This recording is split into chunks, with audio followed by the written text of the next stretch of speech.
What do you say to someone who has lost their dad and is feeling very sad, thinking about life without their father? Or how do you respond to someone who is considering maybe starting a new business, but they feel pretty worried about it? You know, there's a difference between sympathy and empathy. Sympathy is feeling like the other person, same as. Empathy is objectively understanding the other person. So when someone shares a sad story and the listener begins maybe crying alongside the speaker, you know, they feel the same as if it were happening to them. That's sympathy. Sympathy, it's often highlighted as sometimes a very good relational approach in supporting and helping people, but being sympathetic is typically an attempt to identify with the person and not really understand the person. You know, most times a person is I think, seeking understanding, not sympathy. Well, as a formula, sympathy equals the speaker's story with emotions plus the listener's emotions and the listener's story that the speaker just happened to bring to focus. You know, it may sound something like this. Oh, I know how you feel. I lost my dog a few years ago and it was so hard. See, sympathy just feels the same. It actually cheats the speaker of their story by making it about your story. You know, their crying incites my crying, their story incites my story, so now my story is more important than their story. And by the time we're done, it's very confusing. I just can't acknowledge their story without acknowledging my story. But empathy is very different. Empathy is taking the speaker's story with their emotions, and then the listener is actually reflecting back the speaker's emotions about the speaker's story, and it's going right back to them. See, empathy stays objective by staying focused on the speaker's emotions about their story. I allow you to cry without my tears confusing the matter. I allow your story to remain your story without it being confused with my story. See, empathy attempts to connect with the person by understanding them. See, it's understanding that creates connection. And connection always makes it better. See, connection is the moment when someone knows and is known. Empathy is the tool that can be used to really get to know someone. Because we know the most intimate part of us is how I feel about what I think about. And when somebody speaks, they are often executing words to be known. In fact, it's often such a serious attempt that people may even test the listener with a safer story at first. And if the listener accurately reflects the story back to the speaker, they often will share a deeper story. So an example would be, hey, did you know I was invited to speak at a conference? The response would be, no, wow, that must be exciting for you to be recognized like that. And the speaker says, well, yeah, but my wife is out of town and I'm worried about my dad. See, there's two seemingly unrelated stories there, weren't there? One was about being invited to speak at a conference, and two, there was worry about the person's dad. See, the first successful reflection became a safe place to talk about a deeper story. Sometimes the most intimate thoughts are delivered by surprise.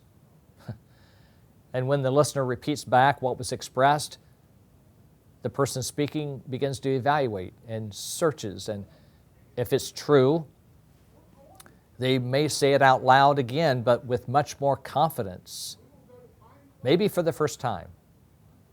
So an example would be, man, it sounds like you're more concerned about your dad right now.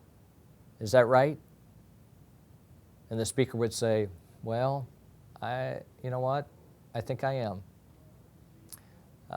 Now that I've shared this with you, I haven't shared it with anybody else, but he's got early stages of dementia, and I'm afraid that he can't stay by himself any longer.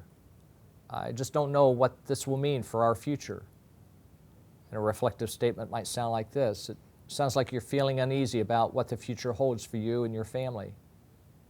Yeah, I am. I'm just not sure how we're going to deal with life and with Dad, and especially if he can't stay by himself.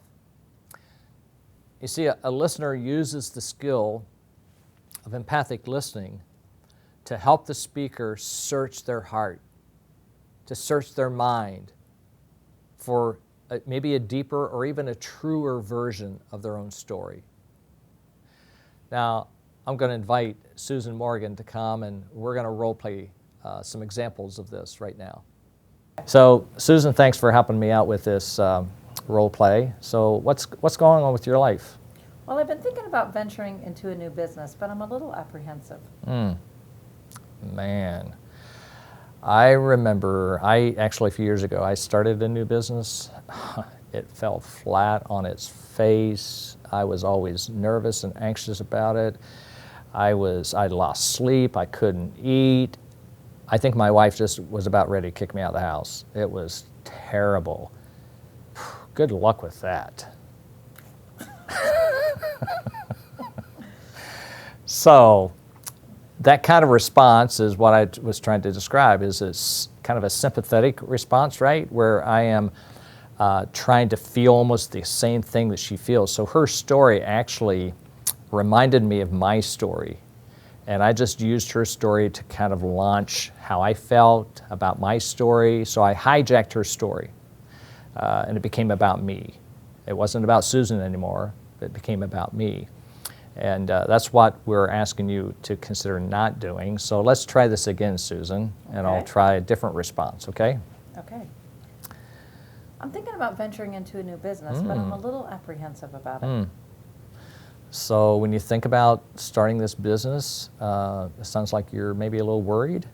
Well, I don't know so much that I'm worried. I'm actually kind of excited about it. I'm just a little apprehensive of when to launch it. Oh, okay. So you're really kind of jazzed about starting the business, but maybe not sure when to kick it off. Yeah, you're right. I think I just need to set some concrete goals. Okay, awesome. So I don't know if you noticed the big difference there. Hopefully you did. But what I tried to do was just objectively reflect back to Susan what she was feeling, not how I was feeling, but how she was feeling about her new job, the new venture, the startup, and kept it about her. And the other thing I want you to notice, hopefully you did, is when I reflected back the first time, what I thought you were concerned about, the apprehension, the worry about starting this business, when I did that, it caused her, hopefully you noticed this, to pause and to think and to kind of reevaluate all of that, to say, actually, she's more excited, but just a little confused about when to start it, right? Correct. So it really helped her kind of research and investigate and challenge how she felt about what she was thinking about. So it was very helpful for you, in not that I was guiding it, I gave you the guide, right? You began to kind of take it where you wanted to take it, right? Yep. Awesome. So let's try this again. Let's kind of use a different example, okay? So, Susan, again, how's life? Well, I've recently lost my dad, and I'm so sad. I feel so all alone, and I don't know what to do. Oh, man. You know, I lost my grandfather. Let's see, when was that? About 2 years, let's see. Yeah, 2 years ago, let me think. 2 years ago, last August, I think it was, yeah. And oh my gosh, it was the most terrible thing I've ever experienced. I didn't want to go to the funeral, man. I didn't want to see people. I didn't want to talk. I didn't want to engage. I kind of sat over in the corner and just was hoping it would go away someday. Man, I felt so lost, and I still feel despairing.